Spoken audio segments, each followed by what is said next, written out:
नमस्कार दोस्तों, स्वागत है आपका इस प्रैक्टिस सेशन में। ये जो प्रैक्टिस सेशन है वो पुराने वाले सेशंस का कॉन्टिन्यूएशन है। इससे पहले भी हम लोग कई प्रैक्टिस सेशंस चला चुके हैं, तो आप प्लेलिस्ट से जाकर उन वीडियोस को चेक कर सकते हैं। वीडियोस में आपको मिल जाएंगे। इसके साथ साथ अगर आप कोर्सेज चाहते हैं तो फ्री में सारे कोर्सेज प्लेलिस्ट में अवेलेबल है, आप वहाँ से भी देख सकते हैं। डिस्क्रिप्शन बॉक्स में उन सब का लिंक अवेलेबल है, वहाँ आपको प्राप्त हो जाएगा। इसके साथ ही आप इसका पीडीएफ अगर चाहते हैं तो हमारे व्हाट्सएप और टेलीग्राम ग्रुप से जुड़ सकते हैं, जिसके लिए लिंक्स भी डिस्क्रिप्शन बॉक्स में है, आप वहाँ चेक कर सकते हैं। हर दिन हमारे क्लास का शेड्यूल आपको इस इंस्टा चैनल पे मिल जाएगा, आप वहाँ प्राप्त करिए।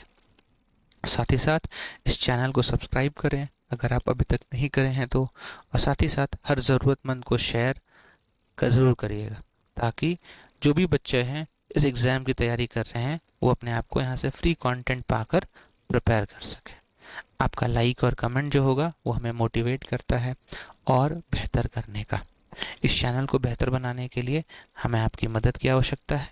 आप हमें दान ज़रूर दीजिए, 1 रुपया या जितना भी सामर्थ्य हो आप कर सकते हैं, हम इसके लिए भी आभारी रहेंगे। आइए पहले प्रश्न की तरफ चलते हैं। कहता है which of the following is a programming paradigm, यानी इसमें से कौन सा जो है वो प्रोग्रामिंग का एक एग्जाम्पल है या प्रोग्रामिंग मॉडल का एक एग्जाम्पल है। तो अगर हम बात करें ऑब्जेक्ट ओरिएंटेड जो है ये एक प्रोग्रामिंग लैंग्वेज का पैराडिज्म है, जिसपे हमारा C++ टिका पड़ा है और जो हमारे एग्जाम का पार्ट भी है। वाटरफॉल क्या है? तो ये सॉफ्टवेयर टेस्टिंग मॉडल है। वाटरफॉल क्या है? ये सॉफ्टवेयर टेस्टिंग मॉडल है। 5 मॉडल्स होते हैं, उसमें से एक जो है वाटरफॉल मॉडल है। नेक्स्ट प्रश्न की तरफ चलेंगे। नेक्स्ट प्रश्न कहता है in procedural programming programs are organised as. जो प्रोसीजरल प्रोग्रामिंग होता है उसमें प्रोग्राम्स को कैसे ऑर्गेनाइज करते हैं? तो हमेशा ध्यान रखिएगा, जो प्रोसीजरल प्रोग्राम्स हैं उसमें हम प्रोग्राम्स को फंक्शन के तौर पे ऑर्गेनाइज करते हैं या प्रोसीजर्स के तौर पे ऑर्गेनाइज करते हैं। फंक्शंस क्या होते हैं? Small programs. जो छोटे छोटे प्रोग्राम्स होते हैं हम उनको क्या बोलते हैं? फंक्शंस होते हैं। तो ये हमारा आंसर हो जाएगा, फंक्शंस एंड प्रोसीजर्स। नेक्स्ट प्रश्न कहता है top down design is associated with. Top down design क्या होता है? तो आप प्रोग्राम को ऊपर से इवेलुएट करते करते नीचे की तरफ आते हैं, इसको हम लोग कहते हैं टॉप डाउन। दूसरा होता है एक बॉटम अप अप्रोच, जहां नीचे से ऊपर की तरफ हम लोग प्रोग्रामिंग लैंग्वेजेस में काम करते हैं, यानी सबसे पहले नीचे वाले पार्ट को इवेलुएट करेंगे, फिर उससे ऊपर, फिर उससे ऊपर, फिर सर तक जाते हैं। तो top down design is associated with. Top down design जो है वो किससे संबंधित है? तो प्रोसीजरल प्रोग्रामिंग लैंग्वेज से संबंधित है।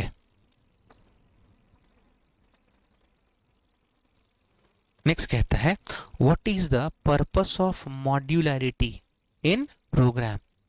तो मॉड्यूलैरिटी का इस्तेमाल क्यों करते हैं? तो आप जानते हैं कि हम लोग बड़े बड़े प्रोग्राम्स भी लिखते हैं और हर बड़े प्रोग्राम को एक बार में सॉल्व करना, एग्जीक्यूट करना पॉसिबल नहीं है। तो हम लोग क्या करते हैं? प्रोग्राम्स को छोटे छोटे टुकड़ों में तोड़ देते हैं ताकि इनको मैनेज कर सकें। तो प्रोग्राम्स को छोटे छोटों में टुकड़ों में तोड़ना है ताकि हम उसको मैनेज कर सकें, वही पर्पस होता है किसका? मॉड्यूलैरिटी का। तो break large programs into manageable parts. ठीक है, नेक्स्ट क्वेश्चन की तरफ चलते हैं। एनकैप्सुलेशन। एनकैप्सुलेशन क्या होता है? तो जब आप एक प्रोग्राम को लिखते हैं C++ में, जब आप एक प्रोग्राम को लिखते हैं C++ में और आप चाहते हैं कि उस प्रोग्राम को लिखे हैं, उसके कुछ फंक्शंस हैं और उस फंक्शन डिटेल्स को हम हाइड कर दें, यानी उसके इम्प्लीमेंटेशन डिटेल्स को हाइड करें, इम्प्लीमेंटेशन डिटेल्स को छुपाएं। तो इम्प्लीमेंटेशन डिटेल्स को छुपाने के लिए हम किसका इस्तेमाल करते हैं? एनकैप्सुलेशन का इस्तेमाल करते हैं। नेक्स्ट कहता है the step where algorithms are converted to code. जब आप एल्गोरिदम को कोड में कन्वर्ट करते हैं तो उसी प्रोसेस को हम लोग इम्प्लीमेंटेशन के नाम से जानते हैं, उसी को हम लोग इम्प्लीमेंटेशन के नाम से जानते हैं। तो इसका सही आंसर क्या हो जाएगा? इम्प्लीमेंटेशन। नेक्स्ट कहता है which of the following is not a principle of structured programming.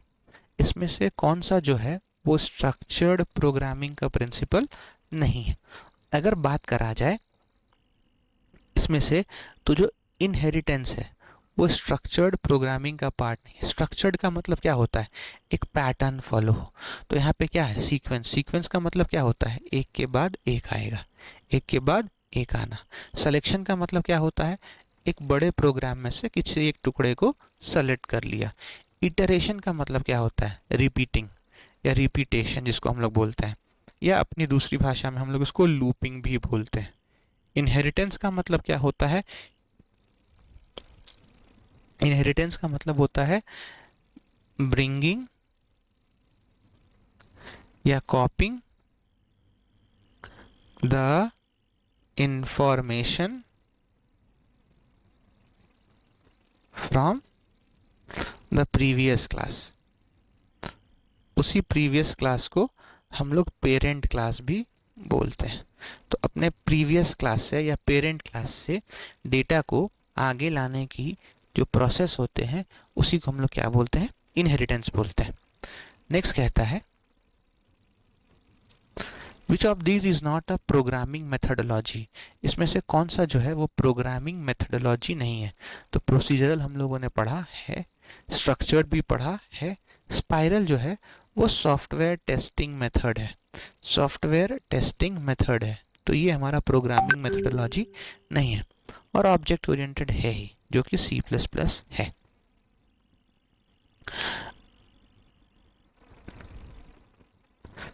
Next कहता है which method emphasises code reusability and abstraction. इसमें से कौन सा मेथड जो है, इसमें से कौन सा मेथड जो है वो कोड को दोबारा से रीयूज करने के लिए या एब्स्ट्रैक्ट करना। एब्स्ट्रैक्ट करने का मतलब क्या होता है कि मान लीजिए ये पेरेंट क्लास है, ये चाइल्ड क्लास है, तो इसमें से कुछ इन्फॉर्मेशन को अगर हम आगे बढ़ाएं तो उसको हम लोग कहते हैं एब्स्ट्रैक्शन। तो बताना है कि इन चारों में से कौन सा मेथडोलॉजी ऐसा है जो एम्फेसाइज करता है कोड को रीयूज करने का या एब्स्ट्रैक्ट करने का।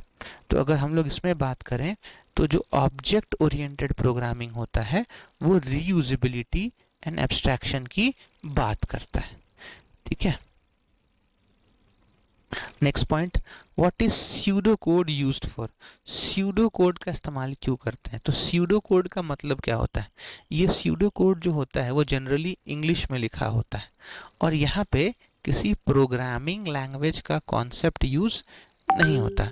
यहाँ पे किसी प्रोग्रामिंग लैंग्वेज का कॉन्सेप्ट यूज नहीं होता। यहाँ पर हम लोग क्या करते हैं, तो यहाँ पे रफ एक कोड्स को लिख लेते हैं, कोड्स को रफली यहाँ पे लिख लेते हैं। क्यों लिखते हैं? ताकि उनका इस्तेमाल करके हम लोग किसी प्रोग्रामिंग लैंग्वेज में कोड्स लिख सकें, इसका इस्तेमाल करके प्रोग्रामिंग लैंग्वेज का सिंटैक्स यूज कर सकें। ठीक है। तो आपको ध्यान रखना है कि व्हाट इज स्यूडो कोड। तो स्यूडो कोड जो है वो इनिशियल कोड्स होते हैं जिसको हम लोग एल्गोरिदम्स में भी कहते हैं कि ये डिजाइनिंग ऑफ एल्गोरिदम का इनिशियल फेज है। तो आपको याद रखना है स्यूडो कोड जो होता है वो एल्गोरिदम डिजाइनिंग में हमारी मदद करता है। ठीक है। नेक्स्ट प्रश्न कहता है which of the following is a benefit of modular programming. इनमें से कौन सा जो है वो मॉड्यूलर प्रोग्रामिंग का बेनिफिट है, पॉजिटिव पार्ट है। तो मॉड्यूलर प्रोग्रामिंग का जो बेनिफिट होता है वो ये होता है कि डीबगिंग टाइम हमारा कम हो जाता है। ठीक है, डीबगिंग टाइम कम हो जाता है। डीबगिंग का मतलब क्या होता है? Process of finding errors. तो जो एरर, जब आप प्रोग्राम लिखते हैं तो उसमें बहुत सारी गलतियां हो सकती हैं, तो उन गलतियों को ढूंढने के लिए हम लोग डीबगिंग का कॉन्सेप्ट का यूज़ करते हैं। ठीक है। तो इससे C++ में डीबगिंग करने के लिए हम लोग कंपाइलर का यूज़ करते हैं। कंपाइलर का कह सकते हो एक ड्रॉबैक है, नेगेटिविटी है। क्या है? सारे कोड्स को ऑल इन वन गो, यानी सारे कोड्स को एक ही बार चेक करेगा और एक बार चेक करने के बाद एरर जनरेट करना शुरू करेगा। ठीक है। तो मान लीजिए 100 लाइन है तो पूरे 100 लाइन को वो एक बार चेक कर लेगा, उसके बाद उसका एरर दिखाएगा। जिससे कि क्या होता है कि वो बाकी के 100 लाइंस जो हैं सारे के सारे 100 लाइंस में करेक्शन आपको एक बार में करना पड़ता है। इसका इस्तेमाल सी प्लस प्लस में होता है। लेकिन अगर आप पाइथन में बात करें तो पाइथन में इंटरप्रेटर होता है। इंटरप्रेटर क्या करता है, तो मान लीजिए 100 लाइन का प्रोग्राम है, 5वें लाइन में एरर आ गया, तो 5वें लाइन में इंटरप्रेटर रुक जाएगा और उसका एरर वो दिखाएगा। आप जब उस एरर को सही कर लेंगे तब फिर से वापस से वो 1 से स्टार्ट करेगा चेक करना और आगे बढ़ेगा। मान लीजिए 10वें लाइन में फिर आ गया तो फिर वहाँ रुक जाएगा, आप उसको सही करिए, फिर फर्स्ट लाइन से स्टार्ट होगा। तो लाइन बाय लाइन जो होता है, लाइन बाय लाइन जो होता है वो कौन चेक करता है, पाइथन चेक करता है। और पाइथन में कौन चेक करता है, इंटरप्रेटर चेक करता है। तो कहता है which of the following is a benefit of modular programming. तो मैंने बताया कि ये डीबगिंग टाइम को कम कर देता है, तो reduces debugging time, reduces debugging time. Next प्रश्न की तरफ चलते हैं। कहता है which phase comes after analysis in SDLC. SDLC का फुल फॉर्म क्या होता है, तो software development life cycle, software development life cycle. तो कहता है कौन सा फेज ऐसा है जो एसडीएलसी एनालिसिस के बाद आता है, तो डिज़ाइनिंग। जब सॉफ्टवेयर का डेवलपमेंट हो जाता है तो डेवलपमेंट के बाद सॉफ्टवेयर डिज़ाइन होता है, तो ये डिज़ाइनिंग उसका फेज है। ठीक है, नेक्स्ट चलते हैं। कहता है object oriented programming is based on. Object oriented programming जो है वो किस पे आधारित है, तो ध्यान रखिएगा ऑब्जेक्ट ओरिएंटेड प्रोग्रामिंग जो है वो डेटा और फंक्शंस पे आधारित है। ऑब्जेक्ट ओरिएंटेड प्रोग्रामिंग जो है वो डेटा और फंक्शंस पे आधारित है। कहता है which of the following is not part of ऊप प्रिंसिपल्स। ऊप का क्या फुल फॉर्म हो गया, ऑब्जेक्ट ओरिएंटेड प्रोग्रामिंग, यानी सी प्लस प्लस जो है वो ऑब्जेक्ट ओरिएंटेड प्रोग्रामिंग है। तो इसमें से कौन सा जो है वो ऊप प्रिंसिपल पे काम नहीं करता है, तो इनहेरिटेंस भी होता है, एनकैप्सुलेशन भी होता है, पॉलीमॉर्फिज्म, कंपाइलेशन नहीं होता, कंपाइलेशन नाम का कोई शब्द नहीं होता वहाँ पे। तो इसका सही आंसर जो हो जाएगा वो क्या होगा, कंपाइलेशन। नेक्स्ट कहता है what do you mean by code reusability. तो अगर आप कोड्स को, जो पहले कोड लिखे हैं, अगर उसको आप रीयूज़ कर सकते हैं तो उसको हम लोग क्या कहते हैं, code reusability. C plus plus में ये फीचर अलाउ होता है। इनहेरिटेंस के तौर पे हम लोग इसका इस्तेमाल करते हैं। साथ ही साथ एब्स्ट्रैक्शन भी एक फीचर है जिसका इस्तेमाल करके हम लोग कोड्स को रीयूज़ करते हैं। तो using existing codes for new purposes, codes को नए पर्पस के लिए, एग्जिस्टिंग कोड्स को नए पर्पस के लिए यूज करना क्या कहलाता है, रीयूजेबिलिटी। नेक्स्ट हमारे पास आता है, कहता है विच programming methodology is most closely associated with real world modelling.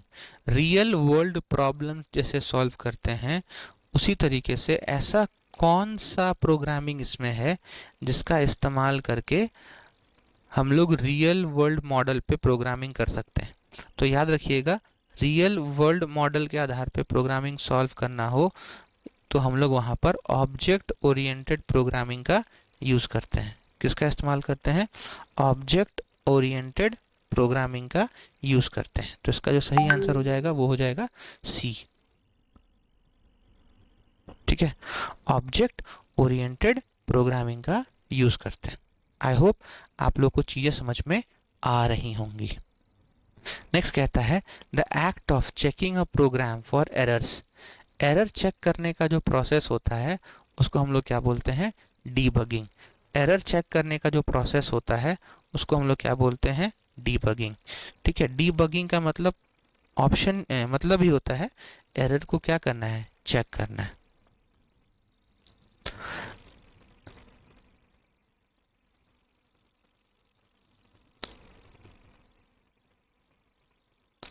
ठीक है, आई होप कोई डाउट होगा तो आप ज़रूर बताइएगा मुझे कि हाँ नहीं समझ में आ रहा है, या और भी कोई समस्या हो तो हम लोग उसको शॉर्ट आउट करेंगे।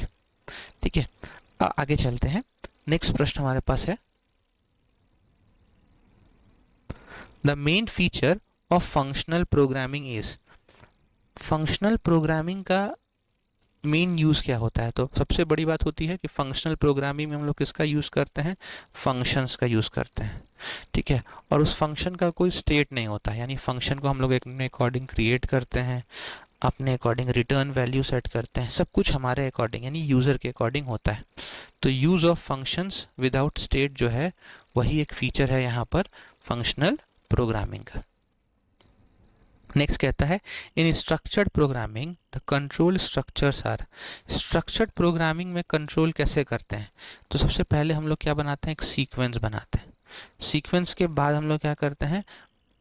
उसी के अकॉर्डिंग सिलेक्शन कर कर प्रोग्राम्स को रन कराते हैं और ज़रूरत पड़ने पे किसी एक हिस्से को बार बार लूप के फॉर्म में यानी इटरेट भी कर सकते हैं, लूप के फॉर्म में चला सकते हैं। तो सही जो होगा वो क्या होगा? सीक्वेंस, सिलेक्शन और इटरेशन। नेक्स्ट करता है which is not a structured oriented programming language. इसमें से कौन सा जो है वो स्ट्रक्चर्ड ओरिएंटेड प्रोग्रामिंग लैंग्वेज नहीं है? तो याद रखिएगा कोबोल जो है, कोबोल जो है वो एक स्ट्रक्चर्ड प्रोग्रामिंग लैंग्वेज नहीं है, ठीक है। अब इसका फुल फॉर्म का क्या होता है?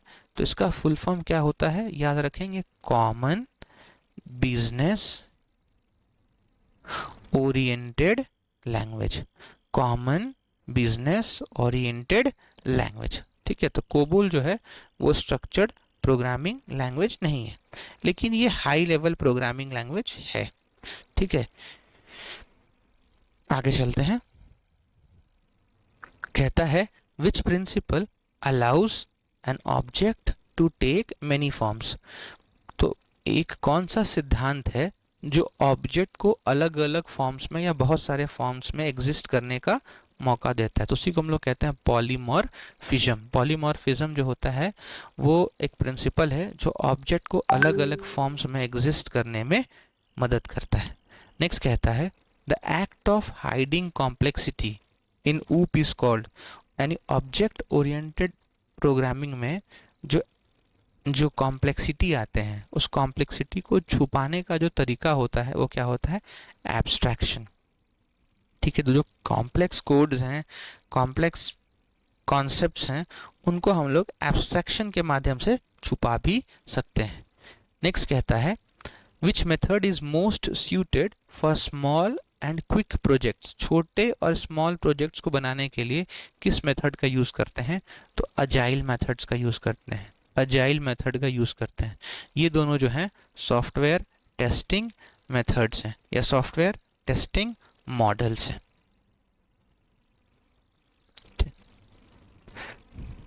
ठीक है। नेक्स्ट कहता है क्लास क्या होता है? तो क्लास जो होता है वो एक ब्लूप्रिंट होता है ऑब्जेक्ट का। तो ऑब्जेक्ट का जो ब्लूप्रिंट होता है यानी ऑब्जेक्ट कैसा होगा हमारा, ये बताने का काम जो होता है वो कौन करता है? क्लास करता है, ठीक है। आगे चलते हैं। Which of the following supports the concept of inheritance. इसमें से कौन सा है जो इनहेरिटेंस के कॉन्सेप्ट को सपोर्ट करता है? तभी थोड़ी देर पहले बात हुई थी, इनहेरिटेंस के कॉन्सेप्ट को सपोर्ट करने वाला जो होता है वो क्या होता है? C plus plus. कौन होता है? C plus plus. नेक्स्ट प्रश्न की तरफ चलते हैं। कहता है कि विच ऑफ द फॉलोइंग या विच programming paradigm uses immutability and pure function. इसमें से कौन सा जो है वो इम्यूटेबिलिटी एंड प्योर फंक्शन का इस्तेमाल करता है, ये आपको बताना है। तो अगर इसमें बात करें इम्यूटेबिलिटी एंड प्योर फंक्शन की, तो जो फंक्शनल पैराडिज्म होता है वो इम्यूटेबिलिटी एंड प्योर फंक्शंस की बात करता है। इम्यूटेबल का मतलब क्या होता है? जिसको हम लोग अपडेट ना कर सकते हैं। इम्यूटेबल का मतलब होता है जिसको हम लोग अपडेट ना कर सकते हो, चेंज ना कर सकते हो। म्यूटेबल क्या होता है? यानी जिसका डेटा अपडेट किया जा सके, जिसका डेटा अपडेट कर सकते हैं वो क्या हो गया? म्यूटेबल। इम्यूटेबल का मतलब होता है data cannot be changed, data cannot be changed. तो जो डेटा चेंज नहीं कर सकते वो क्या है? इम्यूटेबल। तो किसको इम्यूटेबल नहीं बना सकते, यानी किसका डेटा अपडेट नहीं कर सकते हैं? तो फंक्शन का। अब फंक्शन का जो एस्पेक्ट है, एक फंक्शन क्या करेगा? मान लीजिए आप एक फंक्शन बनाए प्लस करने के लिए, तो वो प्लस ही करेगा, ठीक है। अगर आपको अपडेट करना है तो फिर फंक्शन को जाकर अपडेट करना पड़ेगा। फंक्शन को कॉल करने के बाद आप अपडेट नहीं कर सकते। वहाँ पर आप अपडेट सिर्फ क्या कर पाएंगे, वेरिएबल्स, वैल्यूज़, ठीक है। तो फंक्शन के कार्य को अपडेट नहीं कर सकते। फंक्शन के कार्य को करने के लिए क्या करना पड़ेगा, फिर मेन प्रोग्राम में आपको चेंजेस बनाने पड़ेंगे। कहता है the principle of divide and conquer is best used in. Divide and conquer का रूल कहाँ यूज करते हैं, तो स्ट्रक्चर्ड प्रोग्रामिंग लैंग्वेज में करते हैं। नेक्स्ट कहता है which of the following is not a benefit of using oops. इसमें से कौन सा जो है वो ऊप्स का बेनिफिट नहीं है, तो कोड रीयूजेबिलिटी हम लोग पढ़ा, कोड रीयूजेबिलिटी अलाउड है। दूसरा एनकैप्सुलेशन, ये भी अलाउड है। ये टाइट कपलिंग जो है वो अलाउड नहीं है। डेटा हाइडिंग ये भी अलाउड है। तो इसका सही आंसर हो जाएगा कौन सा बेनिफिट नहीं है, टाइट कपलिंग। नेक्स्ट कहता है in programming cohesion refers to. Programming में कोहेशन क्या होता है, तो ये जो होता है एक मॉड्यूल, मान लीजिए एक मॉड्यूल है, एक हम मॉड्यूल लिखे हैं, ये मॉड्यूल जो है कितना काम कर सकता है, कितने लेवल तक काम कर सकता है, ये बताने का जो काम करता है वो कौन करता है, कोहेशन। तो degree to which a module performs a single task. एक सिंगल टास्क को करने के लिए मॉड्यूल जो कर सकता है उसी को हम लोग क्या बोलते हैं, कोहेशन बोलते हैं। आई होप आपको ये चीज़ें समझ में आ रही होंगी। आज की क्लास में हम लोग यहीं तक रखेंगे। अगली क्लास में जब मिलेंगे तो यहीं से आगे चलेंगे। तब तक आपसे रिक्वेस्ट है कि इस चैनल को लाइक शेयर सब्सक्राइब ज़रूर करिए, कमेंट करिए और फीडबैक देके बताइए और बेहतर क्या चाहते हैं। अगर आपको कंप्लीट कोर्स चाहिए तो उसके लिए हमारे पास डिस्क्रिप्शन बॉक्स में कोर्सेज हैं, आप वहाँ से देखकर पढ़ सकते हैं। उसके लिए आए पूरा फ्री है, कोई पैसे देने की आवश्यकता नहीं है। इस नंबर पे हमारा व्हाट्सएप और टेलीग्राम ग्रुप है, आप वहाँ से जुड़कर इसका पीडीएफ भी प्राप्त कर सकते हैं। हमें इंस्टा पे फॉलो करके हर दिन का शेड्यूल चेक कर सकते हैं कि कौन सा टॉपिक किस क्लास में कब चल रहा है। साथ ही साथ हम आपसे रिक्वेस्ट करेंगे कि हमारे चैनल को इंफ्रास्ट्रक्चर के तौर पे, टेस्ट सीरीज़ के तौर पे और बेहतर बनाने के लिए हमें धनराशि की आवश्यकता है, ठीक है। तो आपसे रिक्वेस्ट है कि आप हमें डोनेट ज़रूर करिए। आपका 1 रुपया भी जो डोनेशन होगा वो होगा हमारे लिए आभारी होगा। हम उसके लिए आपके ऋणी बने रहेंगे। फिर मिलेंगे, तब तक अपना ध्यान रखिए। जय हिंद, जय भारत, वंदे मातरम।